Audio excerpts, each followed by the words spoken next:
She and I had been together for 5 years. We met in college, shared dreams, built a life slowly, and talked about everything from travel plans to our future children. I trusted her completely, never once did. I suspect she'd betray me in the most unimaginable way. My best friend, the one I grew up with and considered a brother, was always around, always friendly.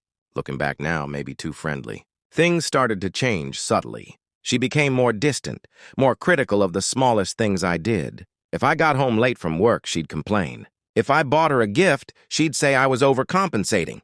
At the time, I thought it was just the stress of life. I had no idea she was already emotionally and physically invested in someone else, my best friend. The worst part wasn't the betrayal itself, it was the way she left.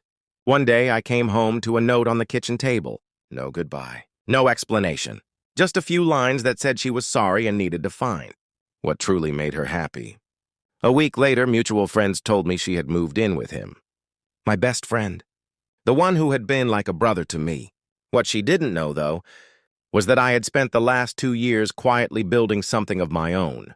While she thought I was just wasting time on my laptop, I was developing an online business. I never talked about it much, not even to her, because I wanted to build it quietly and let the results speak for themselves. By the time she left, I was already making over $500,000 a year. I didn't announce my success. I didn't post about it on social media. I kept it quiet, professional, focused. I reinvested the money, grew my company, and took care of the people who had always believed in me.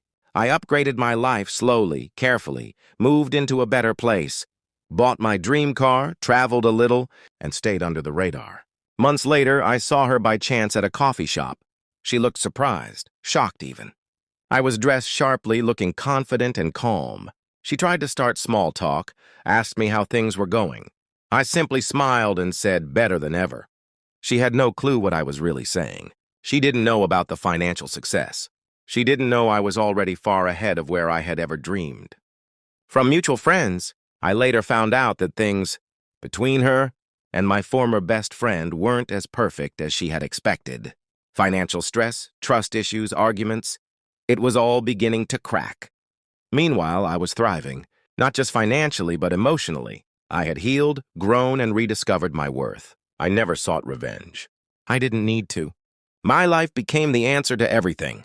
While she and he played games with loyalty and love, I built something real. I became the man they never saw coming, the man who had quietly outgrown them both. The silence of my success was louder than any words I could have spoken. She had chosen temporary excitement over loyalty and depth. He had betrayed brotherhood for desire, and both had ended up with less than they hoped for. Meanwhile, I stayed focused. I kept growing, kept grinding, not for revenge but for myself, because sometimes the best response to betrayal is not anger. It's transformation. When people ask me now if I miss her or regret anything, I say no. She taught me one of the hardest lessons of my life, and thanks to that, I became unstoppable.